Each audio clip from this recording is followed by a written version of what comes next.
Welcome to This Week in the PNFL. I'm your host, Mark Hill, and along for the ride is Mitch Grawl and Dean Chambers. How you doing tonight, fellas? Very good. Yeah, doing fine. All right, so the moment that you guys have been looking for is now here. We are getting ready to start our new season. We've gone through cutting players, signing players in the free agency, doing our drafts, training camps, all the other fun stuff. So it's getting right down to the wire, getting ready for week one. We're going to go over some last bit of information that came out this past week. Obviously, we're going to go through our games, and then we're going to have a little open forum to see what's going on. Then at the end, we're going to do an update on the PCFL where they're all where everything's currently standing over in that league. So if you guys are ready to go. Oh, and one other thing. As we're recording this is on a Sunday, 7 o'clock. I think what we're going to do for the next show, we normally will do the show about 5 o'clock. Today was an exception, but it's 5 o'clock on Sundays. I think I'll put another little notice out when this gets posted, and probably on Friday Night Lights as well, to let you guys know for the next show. I think we're going to have a little audience, so if you guys want to jump in during the show, I think that'd be kind of interesting. What do you think, guys? Yeah, I think You're the host, man. It's your world. Oh my God, really? No, it's a 3-man booth here, so we're all doing this. I think it'd be kind of neat to have the guys in here, and they want to listen in, they want to chime in, they could probably do something like that. So I think it'd be kind of... All we need is more hecklers for you two. Yeah. Oh, goodness. Yeah. Yep, I gotta get James. They're in going to here. come tackle you. What are you talking about? I gotta get my buddy James in here. I've got some wonderful fans out there in the PNFL land. Yeah, your fans are going to heckle you. They're not worried about us. I want my Philly rival in here, and and then we want to see Mitch put on his Minnesota Vikings cheerleading outfit on. Even though the season's over, he did beat them in the Super Bowl, but we all know. Do you know how hard that? Do you know how excruciatingly painful it was to have to beat Minnesota in the Super Bowl? I know it was one of those. It was one of those bittersweet things. On the forum last week, showing you what he looks like when he wears that. It was awful. I mean, I felt so bad, but you felt so bad. It was a bittersweet thing, kind of like a Venus and Serena Williams thing, sisterly love. It's like having to put your favorite pet down, Ooh, it was terrible. Wow. Hey, Barney, you're his favorite pet. It's dead. You still did it. You did it ruthlessly. Yeah, I know. You did. You did it with. You just have to detach, You have to detach. Mm-hmm. Detached. You just eliminated all the empathy. You had zero empathy for the purple dinosaur. None at all. I know. You just did it ruthlessly, almost sociopathically. And I'm still in therapy because of that. So yeah, but this week you'll be able to put the cheerleading outfit back on. So that's right. All right. So jumping into this right now, as I mentioned earlier, we've gone through all the stuff. I think the latest was at 6 o'clock on Sunday, 6 in the evening. You guys are supposed to have your practice squads all lined up. And I do believe tomorrow starts the bidding. So you guys got to look into that. And then also it's looking at the PPPs, your plays. Definitely, if you have plays out there that you didn't flush out from last season, I highly recommend that you delete all that stuff and download the latest one in the email, and what's in the email that was sent out to the group as a whole, and what's on the website, as Rich put in his email. If he gets a PPP and there's plays missing, he's just going to shove something in there. So do either one of you guys want to elaborate on that a little bit? It's simple. I will say, that might be actually a good thing because, some teams' PPPs are so bad. Maybe they should just leave a few holes in it so Rich will put some things in. It might help him out. Ooh. Okay.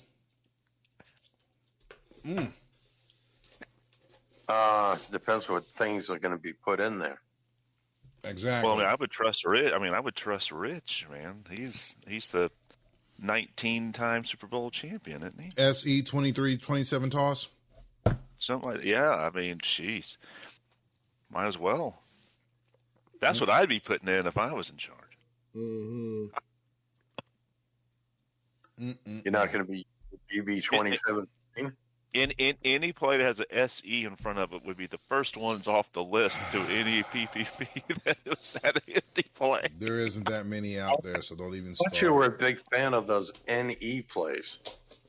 No, that's those defenses. Yeah, those NE defenses are pretty tight. Mm-hmm. So, anyone of you guys want to add on to that a little bit more, or anything that we discussed? Since I'm sure they're tired of hearing me talking. Mitch, let's start with you. Anything you want to add? Give me a little Mitch. As far as like any getting here for the season starting up. Yeah.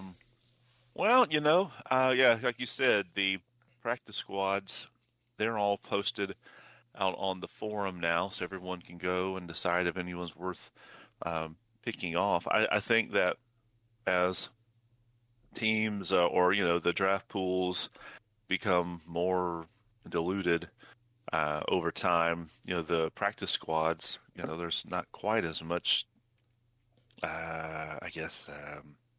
flavorful picks on the practice squads like they would have been 5-6 plus seasons ago. So people can have at it.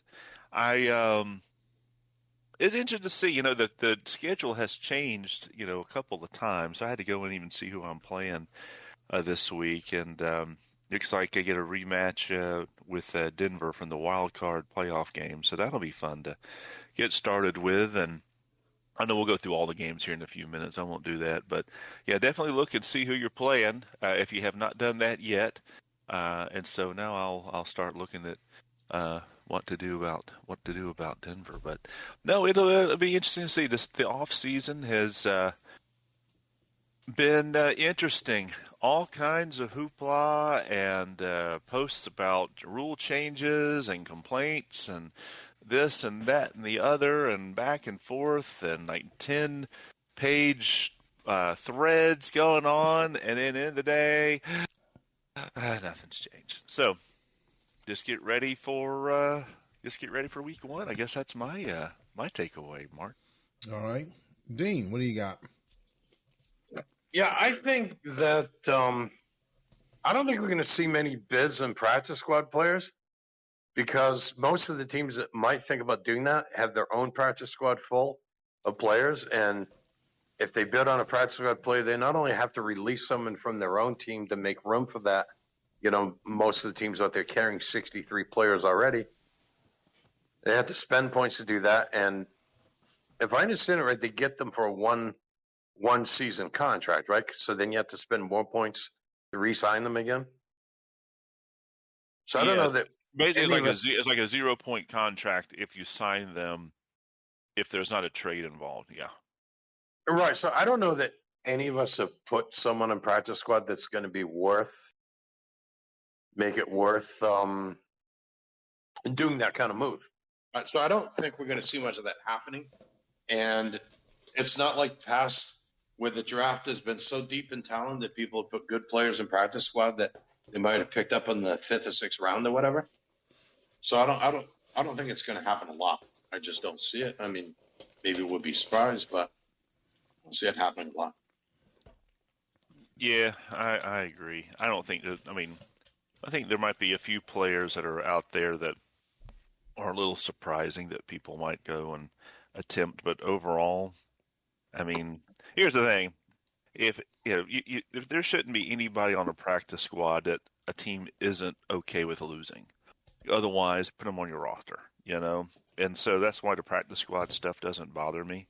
Because if you're bidding on somebody on my practice squad, I didn't care enough to keep them on my roster anyway. So it's not Major League Baseball where we have a minor league system. So I think that's the approach you have to take. If I'm not willing to lose these guys, then maybe they should be on my regular roster. Right. Yeah, because I remember you have some guys that'll get upset about that because I think the one year some team in the Pacific Northwest went on a poaching spree, and there were some coaches that were not too thrilled about that. But like you said, if it's not, if the guy was important enough, you'd have him on your main roster instead of sitting out there languishing for people to pick him up. But you you guys just double check that. How those players do for you, Mark? Oh, the players! If the coaching staff would have had their crap together, the players would have been done quite well. It's not the issue of the players; it's the issue of the play calling, as I found out last season and the season before that and one before that. Well, I did a little bit of that myself, and one of those players ended up making it as a starting defensive end. The other player was a safety who was depth and wasn't bad, but I ended up finding better plays to fill the roster spot with. But yeah, one of those players made it as a starting defensive end. So, Okay. So, gone through that. I don't think there was any major information as far as in the forums. I'm looking at the forum right now.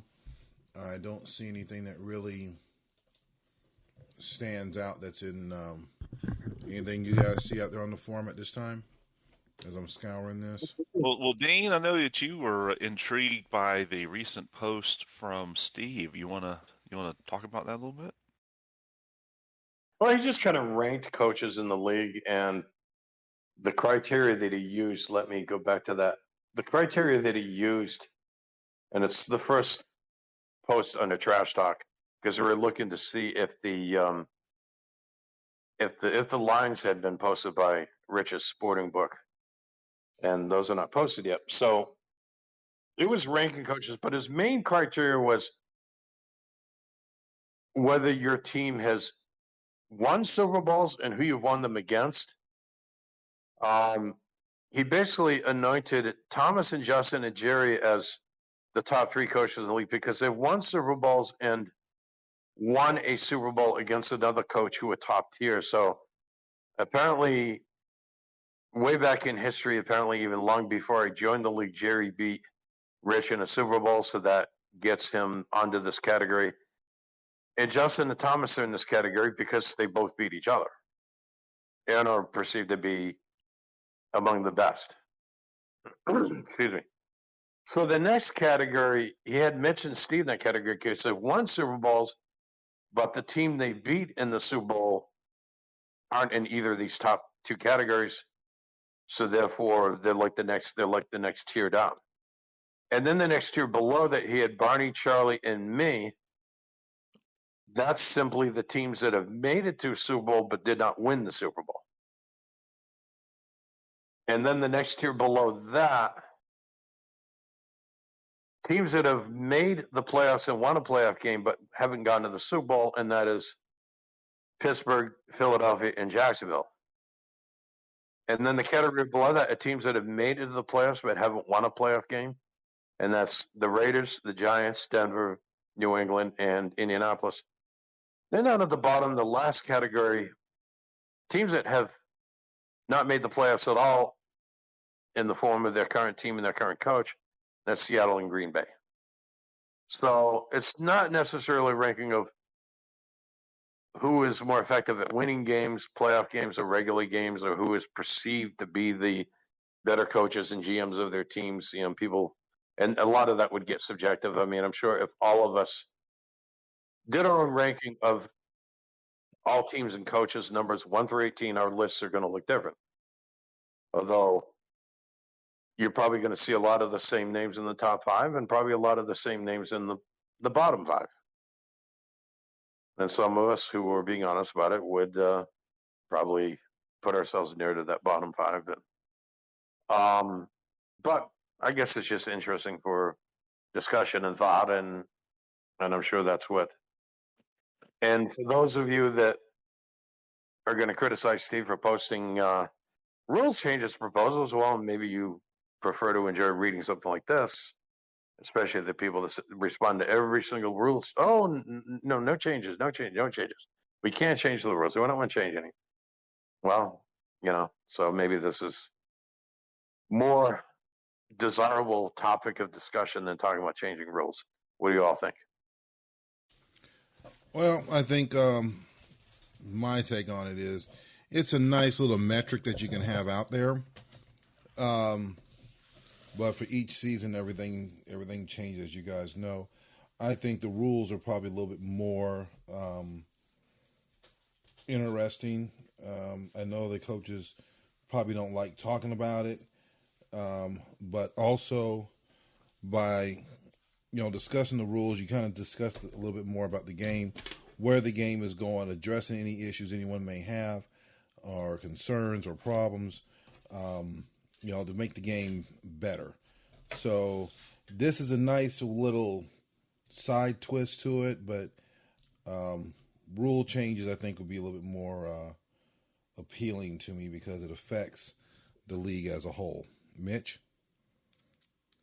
Well, it's fun, right? I mean, kind of like my little draft analysis. It makes fun conversation, and Yep, I agree. it's not scientific out there by any means. I know that it's based just on active coaches, in the league out there. And so, obviously that narrows the pool down. I'll just say that, if you look at actual active coaches' winning percentage overall, you'd see, Justin, Thomas, me, and Barney there in that top four. And me and Barney have played each other in a Super Bowl, and Barney's been to 2 in a row. And so I would say that we are definitely in good company up there as far as overall winning percentage and whatnot. Even me, Barney, and Justin are active in the top three in least amount of points allowed in our careers. So I guess it all depends on what you want to measure it on, and so fun stuff indeed. Okay. I would say that one thing I want to say. What is interesting about the way Steve did this, it at least is kind of based on something that's pretty close to an objective standard. It's based on who won Super Bowls, who they won them against, and it's less subjective. But I think what's interesting about this is, in addition to what you just said, I think there are times where Steve has been very good, and depending how much effort he's put in, he can win a game just as much as any of you guys can if he's really focused. I think Donovan is closer to that category, and I think on a week-to-week basis, I think Brian is almost that good. Outside of that, now James had a really good season this past season, and we don't know what's going to happen with Dan taking over the week-to-week coaching of that team this season. So that's more of a wild card. As for the rest of us, and Charlie is one, he's played the most games because he's played every single season in the PNFL, but has won more games than most of us. But that's just due to playing more seasons than most of us. Although I think his record is over 500 in percentage. He is more likely to make the playoffs than not make the playoffs. So outside of everyone I've just mentioned, the rest of us have a lot more to prove than otherwise. And the rest of us haven't made the playoffs, made the playoffs once or twice here and there, but we certainly haven't done it consistently. So the rest of us, other than those that have been spoken about, have more to prove than have proven anything. Let's put it that way. Yeah. That makes sense. I would agree. And maybe I know we talked a little bit about this last week. About the I guess the over unders, or who's going to step up and who's going to take maybe a step back and whatnot. But as I pull up here on the contract file and looking at the coaches and the winning percentages and all the numbers that go in there. It really is going to be interesting to see, like you said, Dean, some of the coaches that historically have just continued to kind of mull around in the mud. Not just say had a bad season are going to come back, have a good season, whatever, but just the consistent teams that are under 400% winning percentage. Is anyone in that group going to step up and be a consistent winner? Not just have a good season. But is anyone in that? Because there's 1, 2, 3, 4, 5, 6, 7, 7 coaches right now that are active that have a career winning percentage under 400. Who's the And what was seven? that? Jacksonville, Seattle, New England, the Giants, Las Vegas, Atlanta, and Green Bay. So those are the 7 that have a career winning percentage under 400. And I just wonder, out of that 7, not just hey, who's going to have a good season or not, but who in that 7 is going to step up here over these next few seasons and be a consistent winner? That's the question. Mm-hmm. You know, I think that would be interesting to think through. Or to get out there. Me, I look at this, and the team that stands out to me, I think it's going to be New England.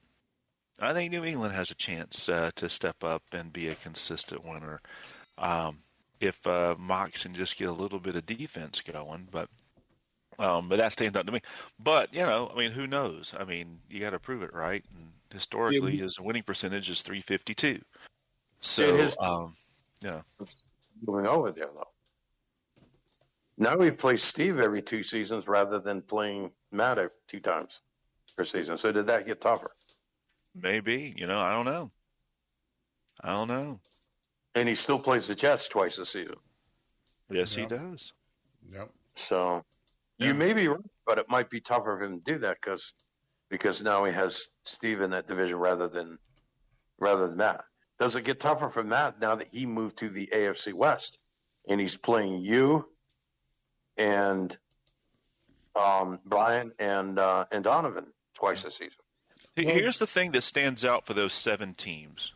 And again, I know. Well, before you jump into that, Mitch, before you jump into that, like with New England, like New England's schedule, they start off with Indy, Seattle, Jacksonville, Jets, Vegas, Indy, and then the Giants. That's their first 7 weeks.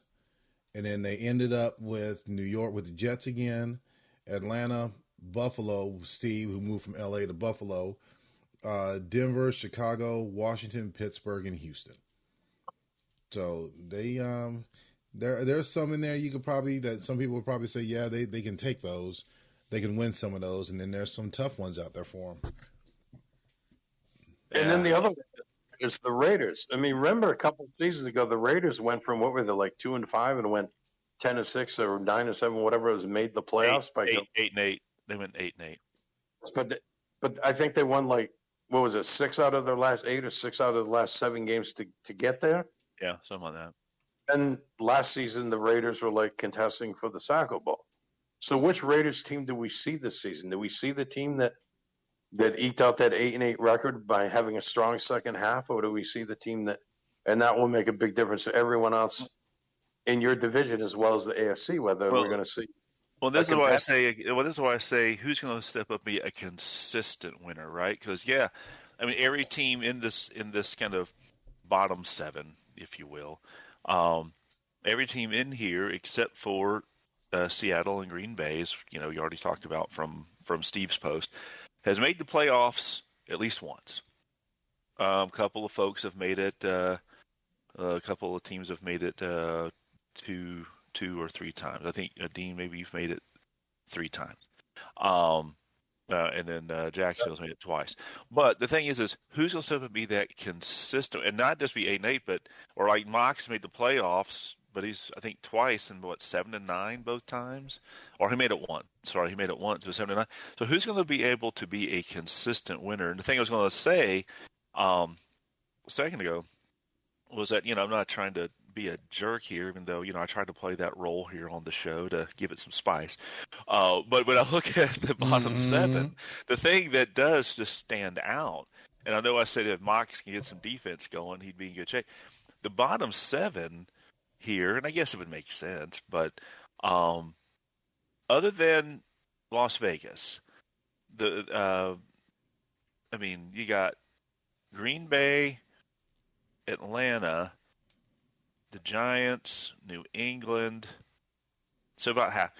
Giving up historically over 25 points a game.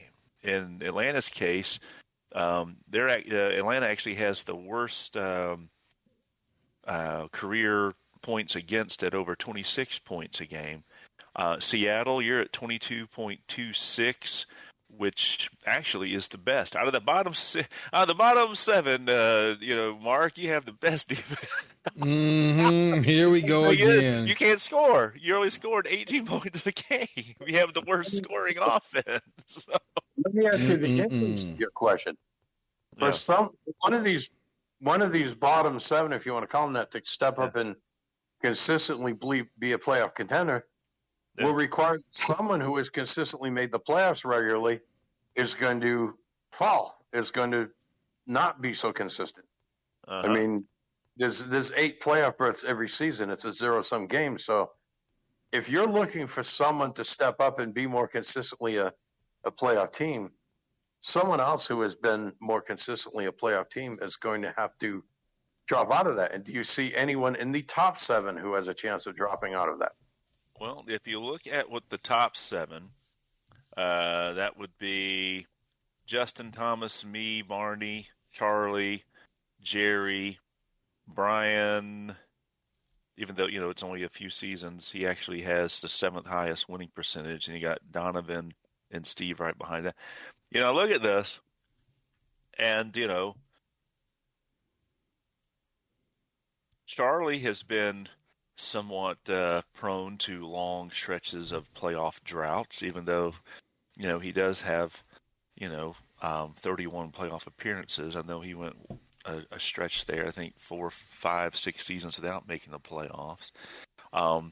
Brian, great, he's only been in the league a couple of seasons, so he's the 7th highest percentage, but, can he stay consistent? I don't know. Steve, he's switching.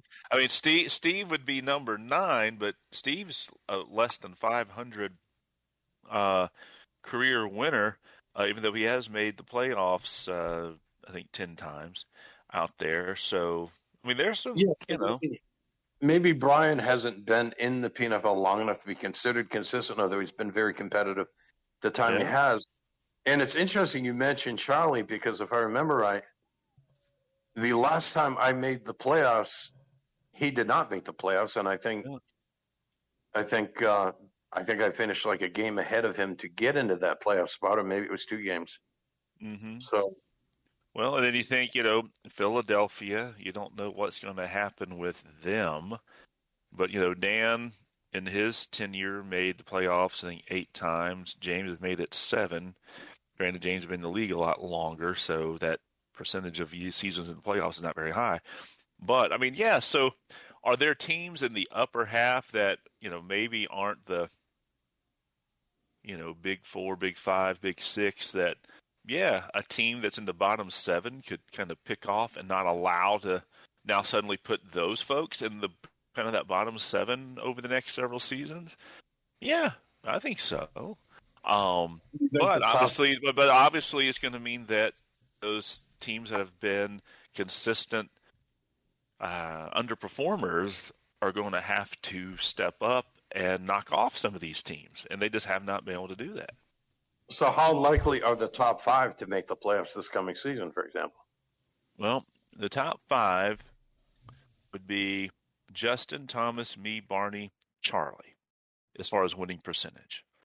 And so I would say out of this, Charlie would probably be the, I guess, percentage-wise, least likely of the most likely to not make the playoffs. But then you got Jerry right behind him, who's number 6, but he's in a division that I don't know there's anyone in that division that's going to knock him off, right? But you're going to have to knock him off to, make the way. But more than likely, Charlie, so we'll see. All right. I think we've kicked this pig around enough. Let's look at the upcoming games for week 1. We've already discussed that a little bit earlier. I think when Mitch had his initial topic. So we're going to jump into these games again. We don't have the spreads right now, but we're going to jump into them anyway because, as we said in pre-show, we really don't go by them anyway. And I think Mitch made the comment that week 1 games are pretty much pick-em games, I guess. So starting off, we have Buffalo, which used to be LA, Chargers, going in to Jersey to go play the Jets. We're going to start this one off with Mitch.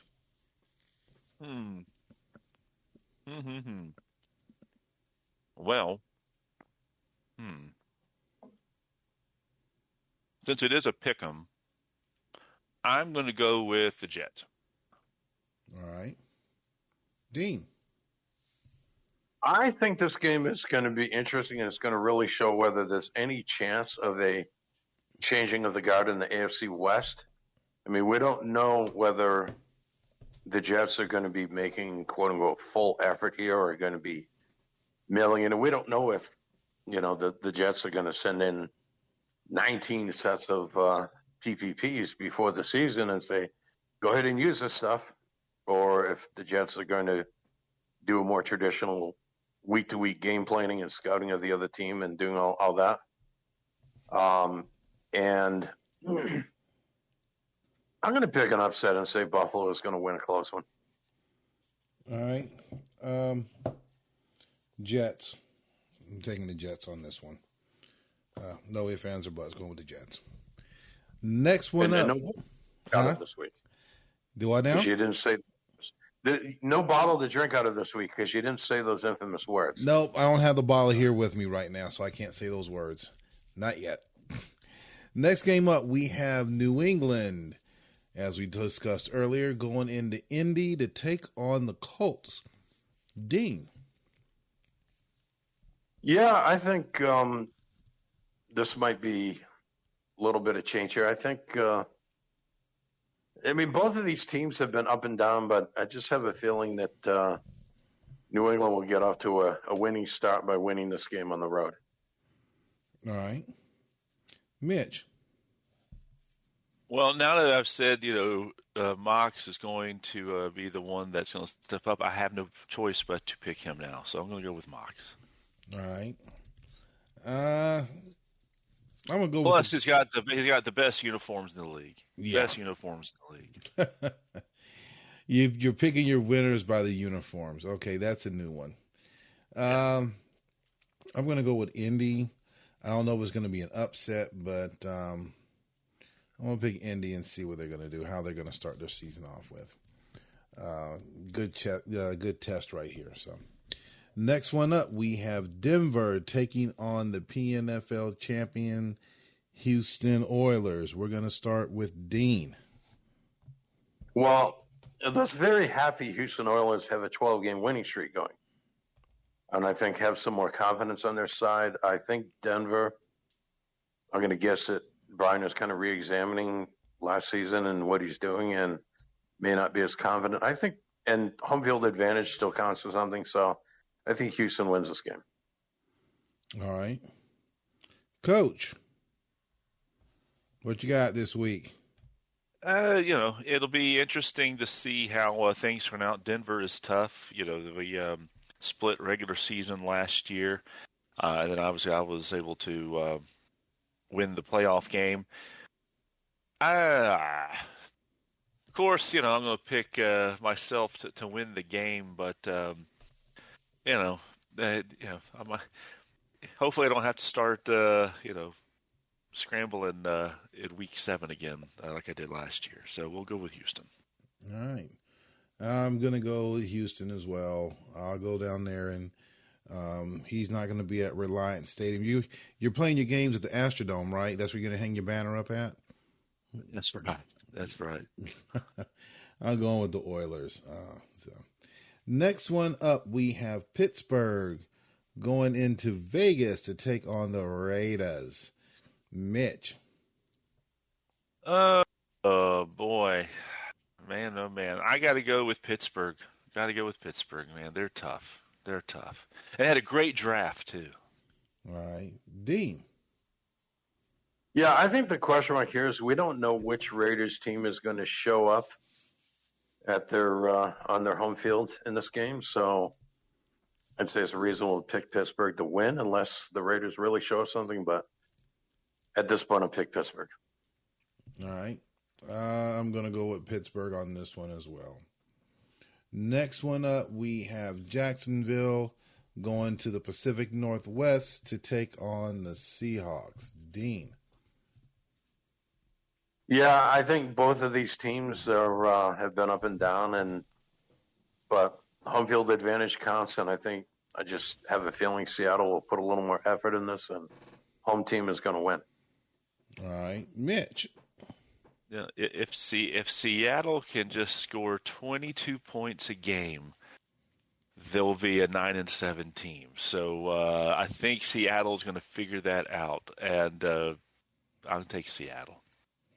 All right. Well, you guys know what I'm going to do, what I'm going to say. So go Hawks. You got to start this one out and start it out right. Put up 22 points and give up have the defense give up less than 22 points. Next one up, we have. Well, like I told you, historically, I mean, you've given up 22.6. So I take it back.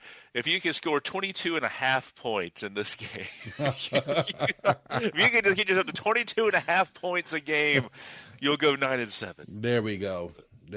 I could take that. I'll take that. 22.5. That's your thing. That's my bar.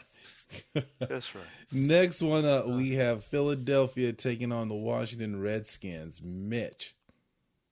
I'm going to go with the Redskins. Just don't know what Philadelphia, Dan, obviously Washington doesn't know what Dan's going to do either. But I'll go with Washington just for giggles. All right. Dean. Yeah, I think maybe by week 4 or 5, Dan will be more up to speed in coaching that team. But at this point, week 1, this matchup, Jerry is much more prepared. Washington wins. All right. I'm going to go with Washington on this one as well, as just to see what Philly has and how this new regime is going to hang out, or how it's going to shake out and see what they got. So going to go with Washington on this one. Next one, we have Minnesota taking on San Francisco. Mitch. Well. Just put your cheerleading outfit on and. Oh, this is tough. I just said that Charlie was going to be the one likely not to make the playoffs. So I guess because for that reason and that reason alone, I'll go with Minnesota. All right. Dean. Yeah, last season I played Minnesota week 1 after they had lost the Super Bowl the previous season. That's a game that's a day and time you don't want to be coaching against that team. And so, yeah, Minnesota, big time. Okay. Even though it's not even close. All righty. I'm going to go with Minnesota as well. So, give me one of those pom-poms, Mitch. So we'll get one of those. Get your own. Get your own. Yeah, I'm not wearing the cheerleading outfit. I'll leave that to you. Okay.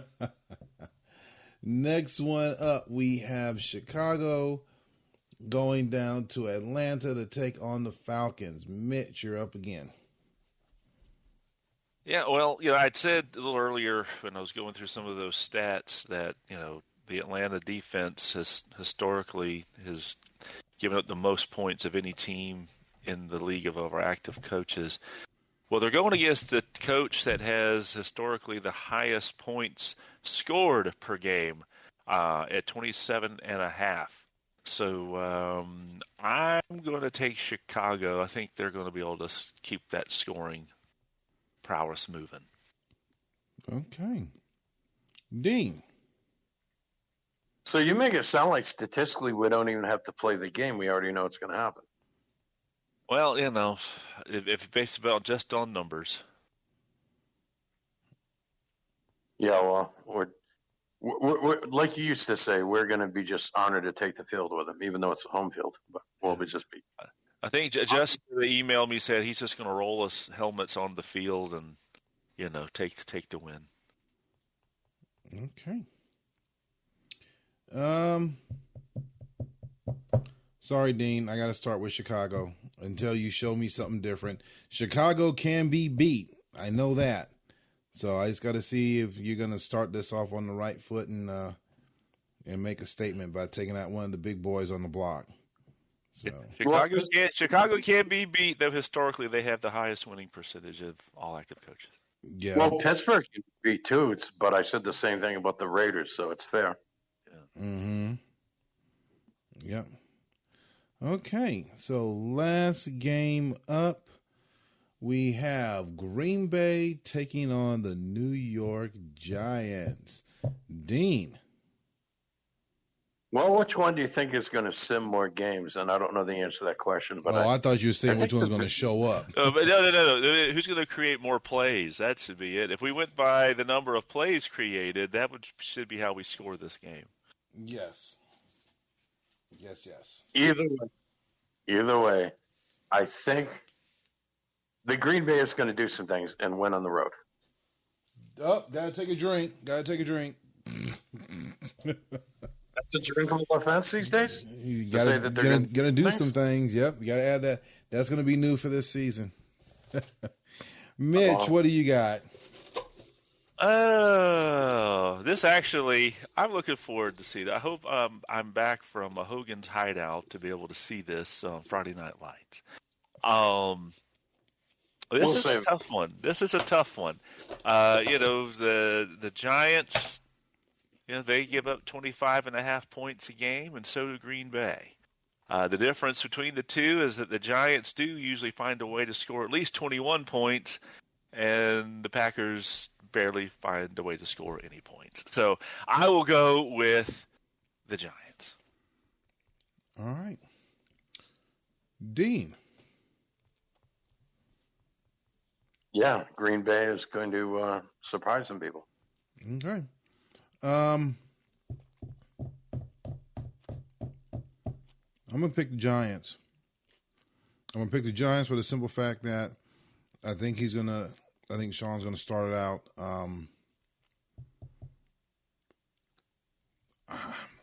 How can I say this? Because I'm not trying to knock him. There's times when I've seen him, and I can't say anything, where he starts out strong and then he kind of fades out, or he'll start out slow and then pick it up towards the end. I think this season he'll probably start out strong. And I think most of the coaches, they try to start the season out strong, and then they kind of taper out as the season goes along and they get worn out. But I think Sean's going to start off on the right foot this time. So. I think it's a good point because he's beaten top teams at times, and at times he's lost games where we picked him to win. So, which Giants team shows up, and they have a new quarterback and everything, and that I don't know. That doesn't guarantee they're going to win, and it doesn't mean that they're going to lose. It's just we'll see what happens. Okay. All right. So, kind of got through all of that and got that done. As we pivot over real quick, I know that you want to give a quick update on the PCFL as the PCFL is wrapping up their season, coming close to starting the playoffs. So I'll let you go ahead and take over from there. You're on deck, Dean. Yeah, we just finished week 10 this past weekend, and that's 10 games out of 12. We played a 12-game season. And what we're seeing, just to go real quickly without reading out all the standings, but we have 4 teams that have won at least 8 or more games. Excuse me. UCLA is 8-2. Ohio State is 10-0. They're ranked number 1 because they're the only undefeated team. Texas and Tennessee are both 9-1, but the head-to-head between those was Texas handing Tennessee its only loss of the season. Those are your top 4 ranked teams. If you looked at the rankings, Ohio State number 1, Texas number 2, Tennessee number 3, UCLA number 4. Now, outside of that, Colorado number 5 is a CPU team. Number 6, Penn State is a CPU team. Number 7, Notre Dame is not a CPU team. That's Sean's team. They would make the playoffs today. And the 8th ranked team, believe it or not, even though they've gone CPU, is Georgia. Hmm. Now, on the Miami and Oregon are 9th and 10th in that order and have a shot. Arkansas is ranked number 12. I don't even know if they mathematically have a chance. That is a human coach team. That's Matt's team. Washington is number 13. Let me look at the standings. Let's see. Washington is 4-6, and Arkansas is 4-6. So I think they're mathematically in it because I think a team could get in the playoffs with 6 or 7 wins, but those teams would have to win the rest of their games to get in. Basically, we have, I believe, 9 human coach teams and 8 of them really actively being coached. That is actively submitting PPPs every week. So you would think, well, shouldn't those 8 teams make the playoffs? 8 teams make the playoffs? Well, they should, but some of us have lost a few games to CPU teams, and that's why you may have possibly Colorado and Penn State getting into the playoffs as CPU teams. Mm-hmm. And barring an upset, I think the 4 teams that will probably be in that round in the playoffs when there's 4 teams left will probably be those top 4 teams. So I don't know how the seedings will work out, but I know for my team, for example, that probably, if I get to that point, if I win the first playoff game, now those 4 teams are almost assured of being in the playoffs. And I think the 9 and 10 teams are probably mathematically in. UCLA 8-2. I mean, I don't know if that's mathematically clinched a spot. Likely is going to get in. So those 4 teams will probably be the Final Four unless there's an upset. I mean, possibly Notre Dame or Washington getting in the playoffs could upset someone. But if you're one of those 4 teams and those 4 teams do make it, getting to the PCFL championship game means beating one of those teams. And, that's going to be very much like coaching a PNFL team, against one of the, that's going to be like coaching against one of the top 5 or 6 teams in the PNFL, because the people coaching those teams, we're talking about Barney coaching Ohio State, Justin coaching Texas, and Steve coaching UCLA are among those tops. So those games are going to be like coaching a game in the PNFL. And that's going to be every bit as tough as what I'm facing in my week 1 game in the PNFL this weekend to play in one of those games. So that's what we're looking at in the PCFL. We basically have 4 teams that are in, a couple teams that could join them and maybe dethrone 1 or 2 of those CPU teams from making the playoffs. And that's what we have going on. Week 11 this week, and it is either one of those top 4 teams wanting to win this weekend to get a better playoff seeding. Obviously, Ohio State wants to keep winning to stay number 1. Texas wants to keep winning and hope that Ohio State, although Ohio State did beat Texas in the regular season, so they have that edge. And that's what's going on. We have 2 more weeks of the regular season, then we're going to playoffs, and then shortly after playoffs, we'll do recruiting for season 3. Okay. All right, guys. We're going to come to wrap this show up right now. A lot that's going on, a lot that we talked about here. So before we head out, we're going to make another trip around the round table one more time, and we're going to start this one off with Dean. Any final words for the for the PNFL? Yeah, just good luck to everyone in their games, and we'll see you on next week's show. All right. And again, looking at probably going to let you guys know again, looking at Sunday, 5 o'clock. Maybe we can get some guys in the audience on the Discord channel. So, Mitch, any final words before you take us out of here? Yeah, Friday Night Lights are going to be turned on. I think Dean is going to get us rolling since I will be on still probably in a little bit of my vacation mode, but we will definitely have Friday Night Lights. So come join and have some laughs, have some fun. And other than that, let's do it. Let's get it. Let's get it. See, look at that screen. Wow. Yeah, I know. Let's get it. I think let's do it. That might be copyrighted by Nike. So let's